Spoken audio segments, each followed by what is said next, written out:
Hello बच्चों। कल हमने 3.2 के कुछ क्वेश्चंस किए थे और 3.1 और 2 हमारे फिनिश हो चुकी थी।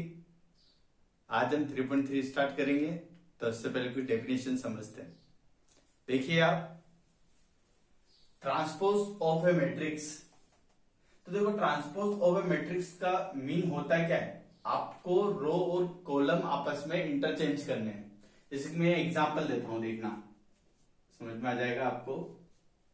अभी एग्जाम्पल देते हैं। मैंने एग्जाम्पल दिया आपको, एक मैट्रिक्स दिए 2 3 4 7 0 1। ठीक है, मैंने आपको एक मैट्रिक्स दिए, आपको क्या करना है? इसका ट्रांसपोज निकालना है। ठीक है, क्या निकालना है? ट्रांसपोज। तो ऐसा लिख दूं मैं, ट्रांसपोज ऑफ ए मीन आपके पास जो मैट्रिक्स G1 है उसका हम ट्रांसपोज निकाल रहे हैं। अब इसमें एक बात का और ध्यान रखते हैं, ट्रांसपोज को जो डिनोट करते हैं, मतलब या तो आप पूरा लिखो, पूरा तो हम लिखेंगे नहीं, तो इसमें हम क्या करते हैं, इसकी जगह या तो क्या लिखते हैं, ए डैश या ए ट्रांसपोज। ठीक है, ए डैश या ए ट्रांसपोज। तो इसको कैसे निकालते हैं? हमने अभी सीखा है कि ऐसी कंडीशन में क्या करते हैं, रो और कॉलम को आपस में इंटरचेंज कर देते हैं। तो देखो, ये जो रो थी इसको कॉलम बना देते हैं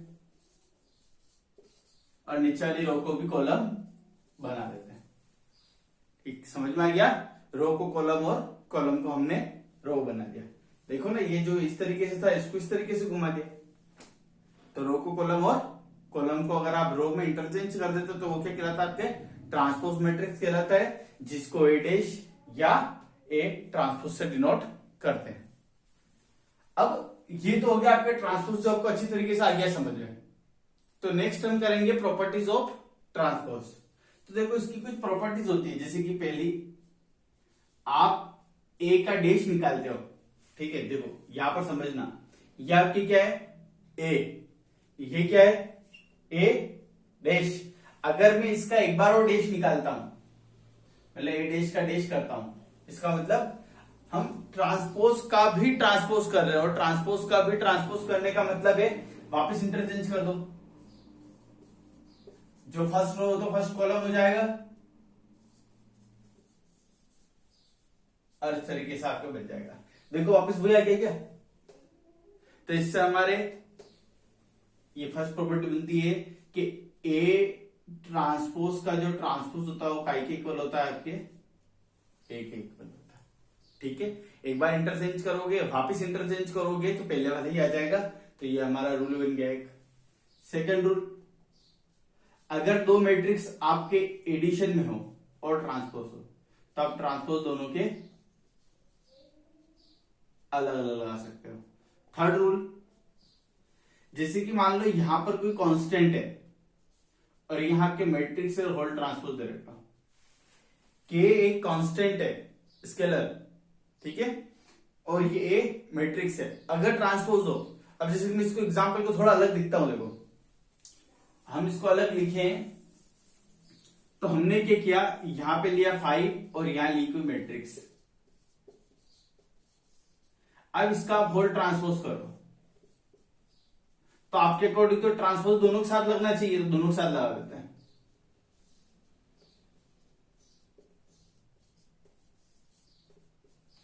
ठीक है, आप जानते हो मैट्रिक्स के अंदर तो क्या होता है, रो कॉलम बन जाती है और कॉलम रो बन जाती है। लेकिन इस 5 के ट्रांसपोज क्या करें? कुछ भी नहीं कर सकते। ठीक है, इसमें रो और कॉलम है क्या? जब रो और कॉलम हो तो इंटरचेंज करेंगे, तो इसका हम कुछ भी नहीं कर सकते। तो इसकी जगह लिखेंगे 5 का 5 और पीछे वाले का क्या हो जाएगा? इंटरचेंज रहेगा, मतलब कर सकते हैं। तो यहां से हमारी प्रॉपर्टी क्या लिख रही है कि जो आपके कांस्टेंट हो वो तो क्या होता है, सेम आ जाता है, ओनली मैट्रिक्स का ट्रांसपोज होता है। तो यहां से हमारा प्रॉपर्टी क्या होगी, के तो सेम और ओनली ट्रांसपोज किसका होगा? आया ना समझ में किस तरीके से? फोर्थ, अगर आपके ए बी मल्टीप्लाई में है और ये दोनों मैट्रिक्स है, मतलब दो मैट्रिक्स का मल्टीप्लाई हो और होल ट्रांसपोज हो, तो ऐसी कंडीशन में क्या आता है, पहले पीछे वाले का ट्रांसपोज आता है, फिर आगे वाले का। ठीक है, याद रखना इसको। ए और बी का होल ट्रांसपोज हो तो पहले क्या होता है, बी का ट्रांसपोज, फिर ए का ट्रांसपोज। इसी को देखो हम ऐसा भी कर सकते हैं, अगर आपके ए इंटू बी इंटू सी का ट्रांसपोज हो, ठीक है, 3 मैट्रिक्स होगी यहाँ पर ए बी सी। अगर ए बी सी का ट्रांसपोज हो तो ऐसी कंडीशन में सबसे पहले पीछे वाला, फिर पीछे से सेकंड, फिर पीछे से,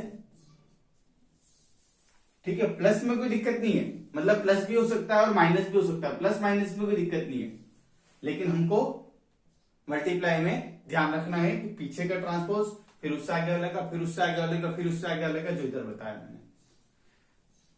तो ट्रांसपोज ऑफ मैट्रिक्स आपको समझ में आ गया, उसकी कुछ प्रॉपर्टीज भी समझ में आ गई। अब हम पढ़ते हैं सिमेट्रिक मैट्रिक्स। देखो सिमेट्रिक मैट्रिक्स क्या होती है, पहले आप सुनना, किसी भी मैट्रिक्स में अगर आप रो और कॉलम को आपस में इंटरचेंज करते हो और उस मैट्रिक्स की कोई फर्क नहीं पड़ता, ठीक है, मतलब वो मैट्रिक्स में कुछ चेंज नहीं होता, जैसे कि A equal to A transpose equal to A, हमने किसी मैट्रिक्स थी उसका ट्रांसपोज निकाला और उसका ट्रांसपोज हमारे ए के इक्वल आ गया, तो वो क्या कहलाएगी, सिमेट्रिक मैट्रिक्स। ठीक है, मैं एग्जांपल देता हूं यहां पर। अब जैसे कि देखो मैंने ए आपके सामने यहां पर दी,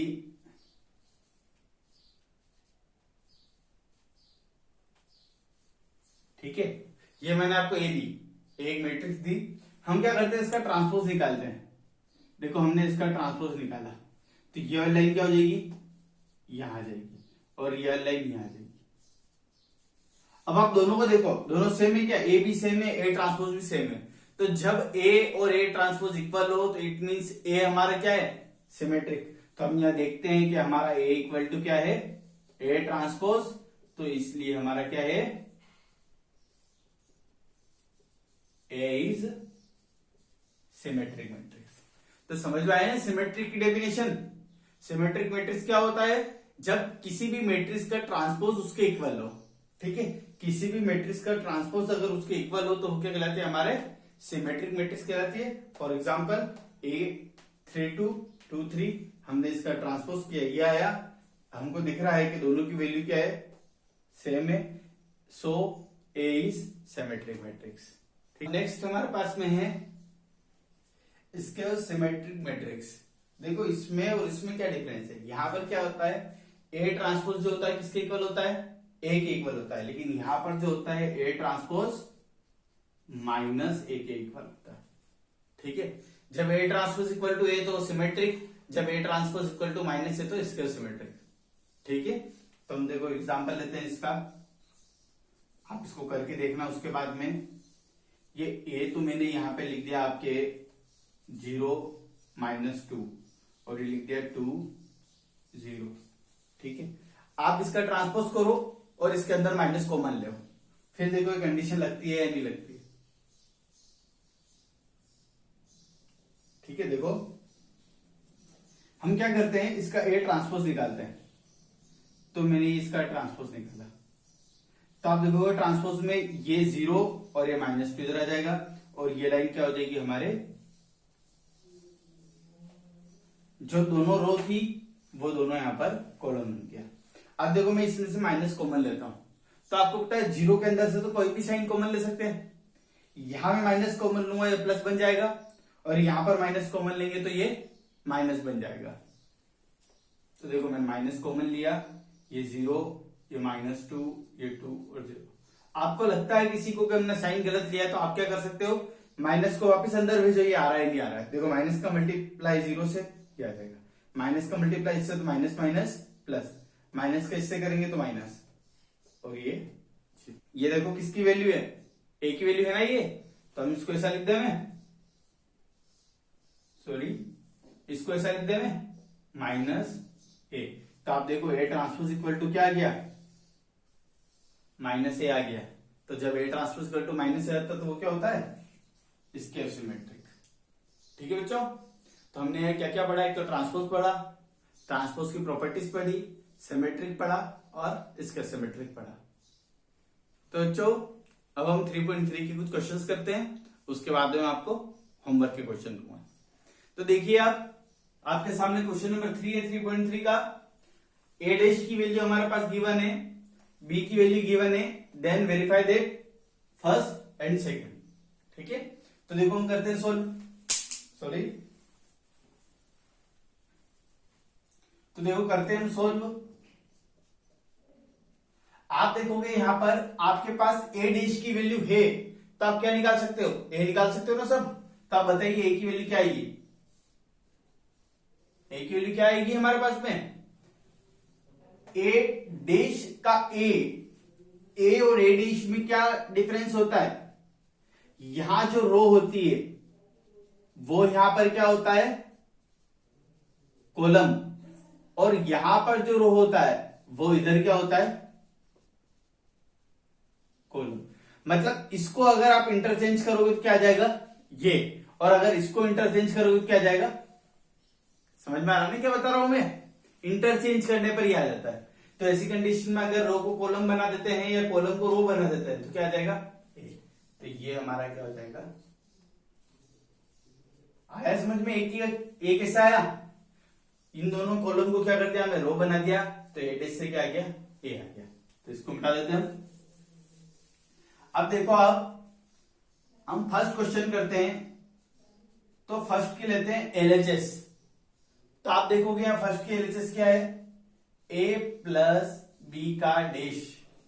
तो आपको इसका मतलब पहले क्या करना है, ब्रैकेट सोल्व करना है, फिर डैश करना है। तो हम क्या करेंगे, पहले ए और बी को ऐड करेंगे।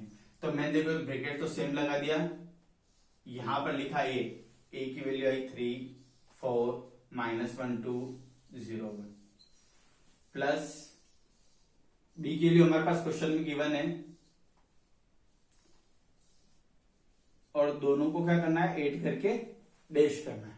ठीक है बच्चों, अब देखो दोनों को ऐड करते हैं, डायरेक्ट ऐड कर लेता हूं। फर्स्ट एलिमेंट मतलब कॉरेस्पॉन्डिंग एलिमेंट ऐड होते हैं ना, तो 3 और -1 कितना हो जाएगा 2, -1 और 2 कितना हो जाएगा 1, 0 और 1 कितना हो जाएगा 1, 4 और 1 कितना हो जाएगा 5, 2 और 2 4, 3 और 1, और इसका डैश तो हमारा चल ही रहा है, समझ में आया ना। अब इसका डैश कैसे करेंगे, इसका डैश करने के लिए हम क्या करेंगे, रो और कॉलम को आपस में इंटरचेंज कर देंगे। तो इसको दे देते हैं इक्वेशन नंबर 1। ये क्या सोल्व हो गए हमारे पास में, एलएचएस ए प्लस बी का होल डैश। तो हमने क्या किया, पहले ए और बी को ऐड कर लिया, उसके बाद में डैश कर लिया। अब हम क्या करें, आरएचएस, तो यहां आगे करते हैं। तो हम आरएचएस को देखें, तो आरएचएस हमारे क्या है, ए डैश प्लस बी डैश। आपके पास में ए डैश की वैल्यू है क्या, कहां पर है क्वेश्चन में, ए डैश की वैल्यू ये रही, तो हम ए डैश की वैल्यू यहां लिख देते हैं,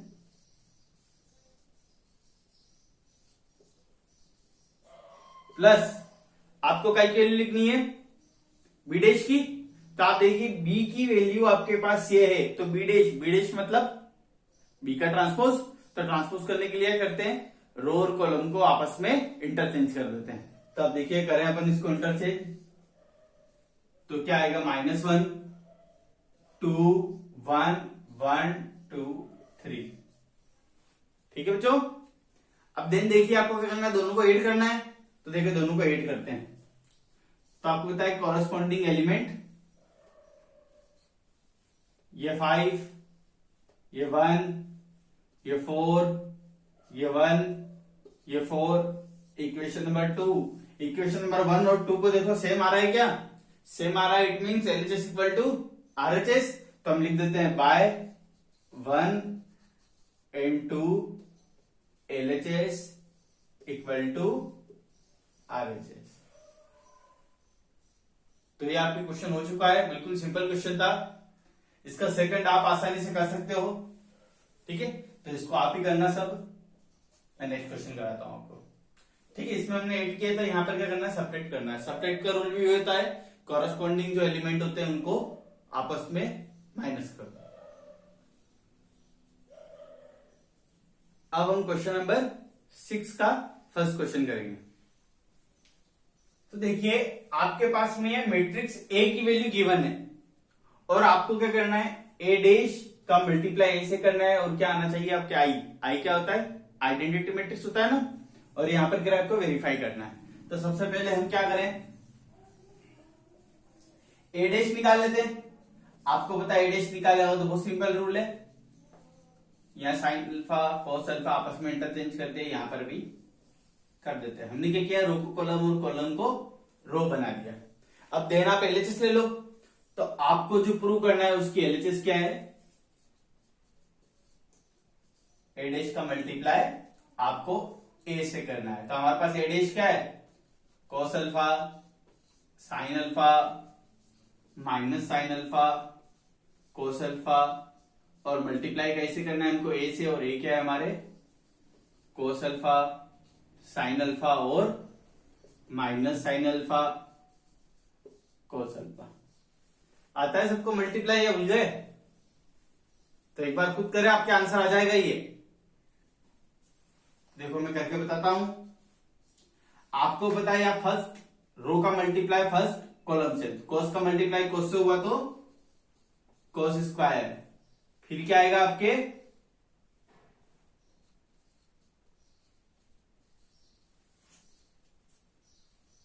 ठीक है। हमने क्या किया यहां पर, किसकी वैल्यू गलत लिखी, ए की वैल्यू देखो, ए की वैल्यू में माइनस कहां पर है,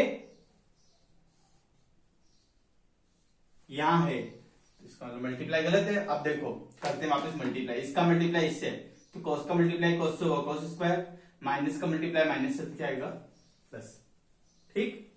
देन वापस से इसका मल्टीप्लाई इससे करते हैं, तो ये cos साइन, और इसका मल्टीप्लाई इससे करेंगे तो माइनस cos। अब सेकंड रो का करेंगे, तो साइन का cos होगा तो वही साइन cos, और इसके सौ तो वही साइन कोस या कोस साइन कोई फर्क नहीं पड़ता है। और लास्ट में इसका इससे करें तो आप क्या आ रहा है, sine square plus cos square. तो आप देखोगे ये क्या है आपके 1, ये 1, ये 0, ये 0, ये क्या हुआ हमारी आइडेंटिटी मैट्रिक्स हो गया, एलएचएस इक्वल टू आरएचएस।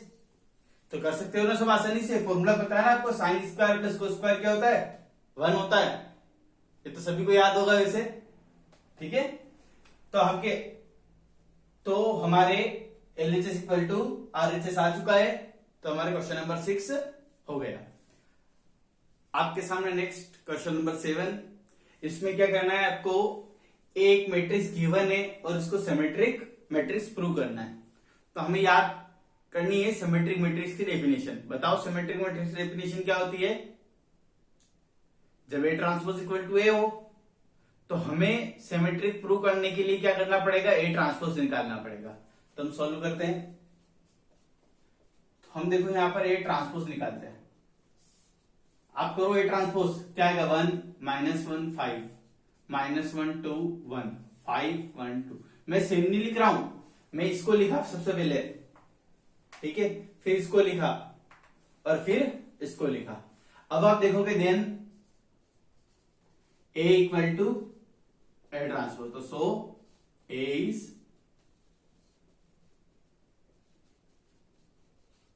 कितना सिंपल सवाल था। तो कभी भी सिमेट्रिक प्रूव करना है तो आपको क्या निकालना पड़ेगा, जिसको भी सिमेट्रिक प्रूव करना है उसका ट्रांसपोज निकालो। अब जरूरी नहीं है हो, यहां पर कुछ भी हो सकता है, ए बी सी डी कुछ भी,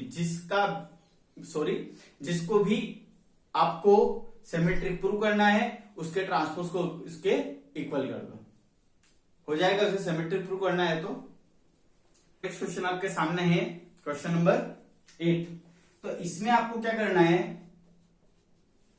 ए हमारे पास गिवन है, आपको वेरीफाई करना है ए प्लस ए डैश इज इसके सिमेट्रिक, मतलब प्रूव करना है।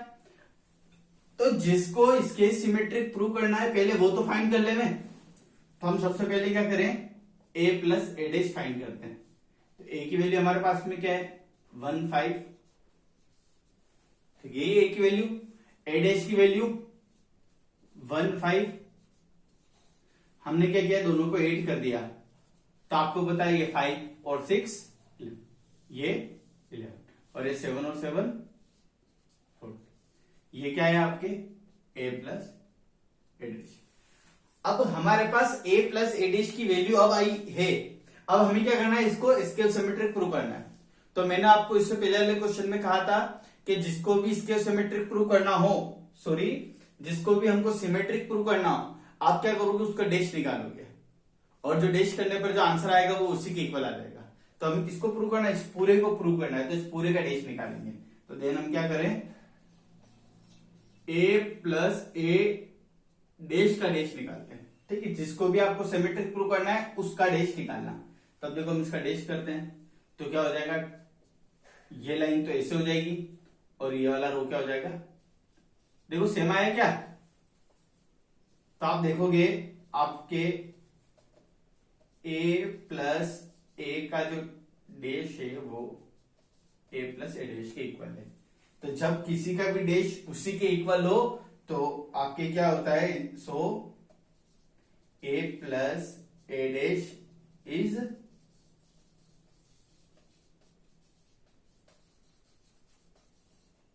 Symmetric matrix. समझ में आया ना, सिमेट्रिक प्रूव करने के लिए क्या करना पड़ेगा आपको, जिसको भी सिमेट्रिक प्रूव करना है उसी के डैश निकालना है। तो हमने देखो इसको सिमेट्रिक प्रूव करना था, तो पहले तो ये फाइंड किया, फिर इसका डैश निकाला, तो जो इसके डैश की जो वैल्यू आई वो इसी के इक्वल आ गई। तो ऐसी कंडीशन में सिमेट्रिक प्रूव हो गया।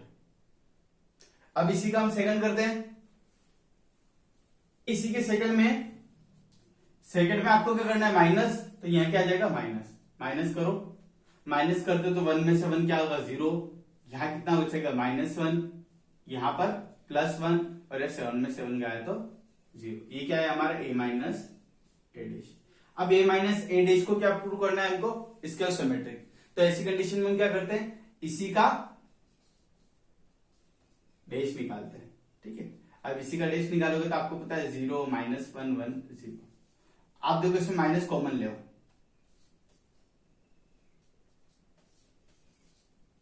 ठीक है। अब आपने माइनस कॉमन लिया तो देखो एक आई की वैल्यू हो गई, ये हमारे किसकी वैल्यू हो गई, a माइनस ए डैश की। तो देखो ये यहां लिख देते हैं इसी को।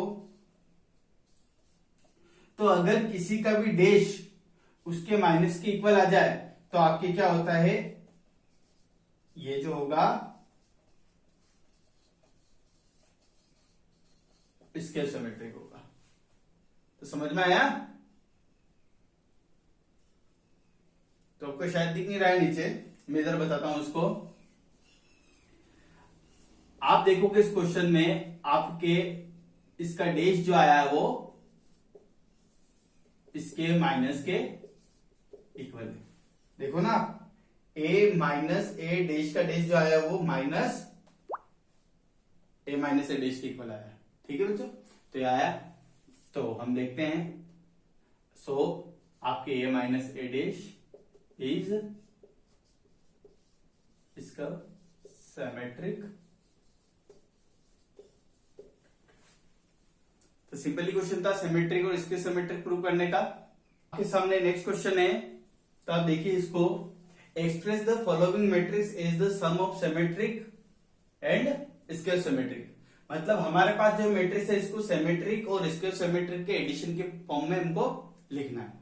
तो सबसे पहले जो हमारे पास मैट्रिक्स है उसको क्या मान लेते हैं हम, उसको ए एज्यूम करते हैं। ठीक है, और हमें ए को क्या करना है, सिमेट्रिक और स्क्वायर सिमेट्रिक के फॉर्म में लिखना है। एक बात का ध्यान रखना कि अब किसी भी मैट्रिक्स को अगर उसके ट्रांसपोज के साथ ऐड कर देते हो तो ये जो मैट्रिक्स आएगी ये क्या आएगी आपके, ये भी प्रूव भी किया था हमने और आपको याद भी रखना है। किसी भी मैट्रिक्स को अगर आप उसके ट्रांसपोज के साथ में माइनस कर देते तो वो क्या होती है,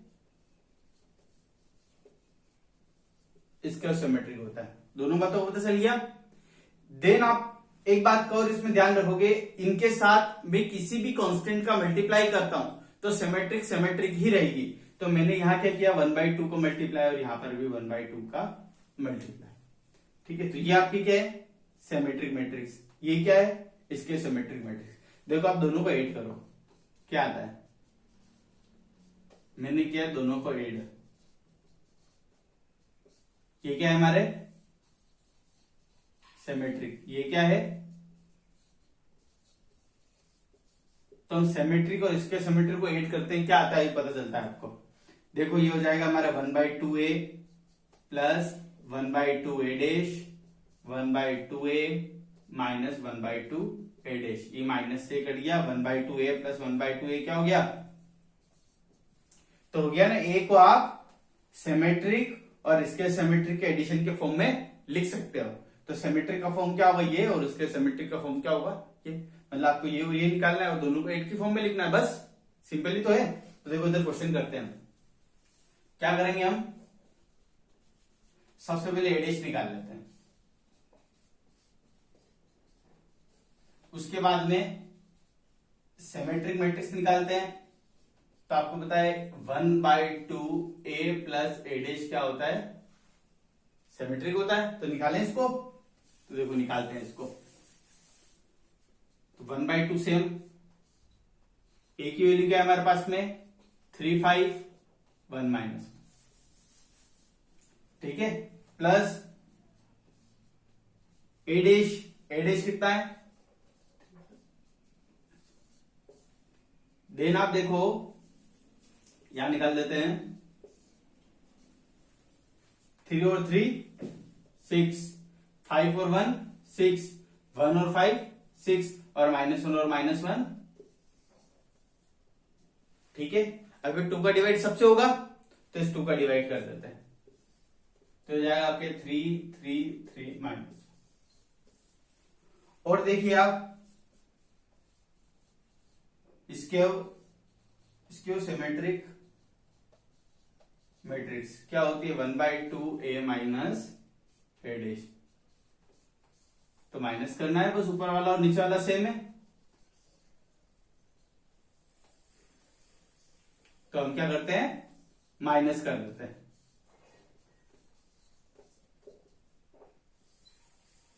अब हम, तो देखो बच्चों अब हम इसको माइनस करते हैं, 3 और 3 0, 5 -1 कितना होगा 4, 1 ये -4 और ये -1 2 का डिवाइड तो आपको आता है, सबके साथ होगा 2 का डिवाइड, ठीक है। लास्ट में आप देखो, आप a को किस तरीके से लिख सकते हैं, हमको बताए किस तरीके से, 1/2a plus a dash plus इस तरीके से लिख सकते हैं ना, a को इस तरीके से लिख सकता है, ये बताया था कि आप ये 1/2 का मल्टीप्लाई इससे और इससे करोगे, यहां 1/2 का इससे और इससे करोगे, तो ये डैश और डैश वाला तो कट जाएगा, और 1/2a आपकी क्या हो जाएगा, a हो जाएगा। इसकी वैल्यू आपने निकाल ली है, एक मिनट रुकना बच्चों। तो देखिए बच्चों, इसकी वैल्यू हमारे पास क्या आई, इसकी वैल्यू आई हमारे पास में 3 3 3 -1, और इस पीछे वाली की वैल्यू क्या आई 0 2 -2 0। तो ये प्रूव हो गया ना हमारे सिमेट्रिक प्लस इसके सिमेट्रिक। तो हम हमारे पास जो मैट्रिक्स है उसको हम सिमेट्रिक प्लस के सिमेट्रिक की फॉर्म में इस तरीके से लिख सकते हैं। तो बाकी इस तरीके का आप सारे क्वेश्चन आसानी से कर सकते हो। बच्चों आपके लिए homework, question number 4 a dash और b की वैल्यू आपके पास गिवन है, और आपको a प्लस 2b का होल डैश फाइंड करना है। पहले आप 8 करोगे, उसके बाद में डैश फाइंड करोगे, ठीक है। और यहां पर देखो आपको प्रूव करना है a मल्टीप्लाई b का डैश b डैश और a डैश के इक्वल होता है। तो पहले क्या करोगे, आप a और b का मल्टीप्लाई करोगे, उसके बाद में उसका डैश निकालोगे, तो वो तो जाएगा LHS। RHS में क्या करोगे, b डैश का मल्टीप्लाई a डैश से करोगे, तो आपकी दोनों की वैल्यू इक्वल 100% आएगी। और ये 2 क्वेश्चन और भी क्वेश्चन है, आप बुक डाउनलोड करके सारे क्वेश्चन सोल्व करो। तो प्लीज चैनल को सब्सक्राइब करें, वीडियो को शेयर करें एंड लाइक करें।